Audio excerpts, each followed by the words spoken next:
Hello guys, परत एकदा स्वागत आहे तुमचं माझ्या नवीन रेसिपीच्या व्हिडिओमध्ये। आज मी तुम्हाला या व्हिडिओमध्ये एकदम हलवाई स्टाईल आणि शॉपमध्ये जशी मिळते ना तशाच पद्धतीची बालुशाही कशी बनवायची आहे ते सांगणार आहे, त्यामुळे व्हिडिओ स्किप न करता पहा। बालुशाही बनवण्यासाठी सर्वात पहिला आपल्याला मैदा हवा आहे, त्यामुळे मी मैदा 1.5 कप इतका घेतलेला आहे। मैदा टाकून झालेला आहे। आता यामध्ये आपण तूप टाकून घेऊयात।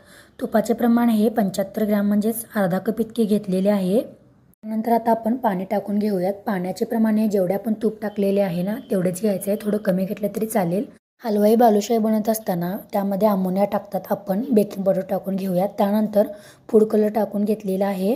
जर फूड कलर नको असेल तर तुम्ही स्किप करू शकता। पाणी टाकत असताना कमीच टाकून घ्यायचे आहे आणि हाताने मळायचं आहे। जर पाणी परत हवे असेल तर टाकून घ्यायचे आहेत। आता आपण बालुशाही बनवण्यासाठी स्टार्ट करूयात। आता थोडंसं याला स्मॅश करूयात आणि छोटे छोटे तुकडे तोडून घेऊयात। जर तुम्हाला मोठ्या आकारामध्ये बालुशाही हवी असेल तर तुम्ही मोठ्या आकारामध्ये करू शकता।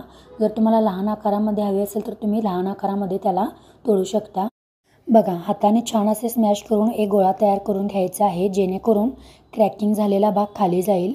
अंगठ्याच्या मदतीने प्रेस करायचे आहे। हे बघा, मी दुसरे बनवून दाखवते। गोळा करायचा आहे आणि अंगठ्याने छान असं प्रेस करून घ्यायचं आहे, जेणेकरून क्रॅकिंग झालेला भाग खाली जाईल। 1.5 कप मैद्यामध्ये जवळजवळ 18 ते 20 बालुशाही होतात। गॅस मंद आचेवरच ठेवायचा आहे आणि सर्वात पहिला एक बालुशाही तळून घेऊयात। जर ही बालुशाही तेलामध्ये फुटली नाही, छान असं तळली गेली तर आपण सर्व काही सगळ्या बालुशाही टाकून घेऊयात। बालुशाही तेलामध्ये टाकत असताना खूपच काळजीपूर्वक टाकायला हवे, नाहीतर अंगावर तेल पडण्याची दाट शक्यता असते। तयार झालेल्या 18 ते 20 बालुशाही एका कढईमध्ये छान असं बसलेले आहेत आणि एकाच वेळी सर्व काही भाजून घेत आहे। आता हे तळत असताना आपण याला झारा लावायचा नाही, कढईच योग्य पद्धतीने हलवून घ्यायची आहे। बालुशाही 40% तळली गेल्यानंतर आता आपण त्याला एका चमच्याच्या सहाय्याने उलटे करून घेऊयात। उलटे केल्यानंतर वरची बाजू जी खाली गेलेली असते ना ती छान असं तळून घ्यायची आहे। तुम्ही माझ्या चॅनलमध्ये नवीन असाल तर चॅनलला नक्की सबस्क्राईब करा आणि अशाच नवनवीन आणि युनिक रेसिपी पाहत राहा। आता बालुशाही 80% तळून झालेली आहे। आता गॅसचा फ्लेम आता मोठा करूयात। त्यानंतर आता आपण झाऱ्याचा वापर करू शकतो। बघा, बालुशाही तळून झालेले आहेत। आता आपण याला काढून घेऊयात। बालुशाही तर तळून झालेले आहेत। आता आपण पाक करून घ्यायचा आहे। पाक करण्यासाठी पसरट असे भांडे घेतलेले आहे आणि 1 वाटी इतके साखर टाकून दिलेली आहे।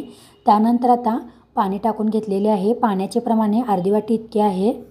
साखर टाकल्यानंतर पाणी टाकायला थोडासा वेळ झाल्यामुळे साखर थोडीशी भाजली गेलेली आहे, पण काही प्रॉब्लेम नाही। थोड्या वेळाने जसजसे पाणी त्याला जाईल तसतसे साखर परत एकदा छान असे विरघळेल।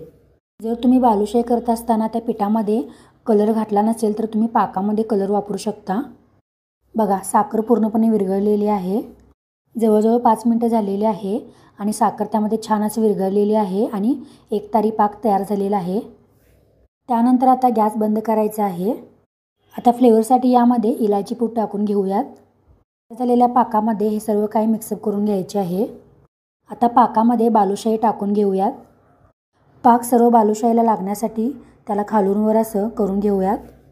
आता हे सेट होण्यासाठी मी रात्रभर ठेवून देणार आहे। तुम्हाला जर रात्रभर ठेवायचे नसेल तर 4 तास इतके ठेवून द्यायचे आहे।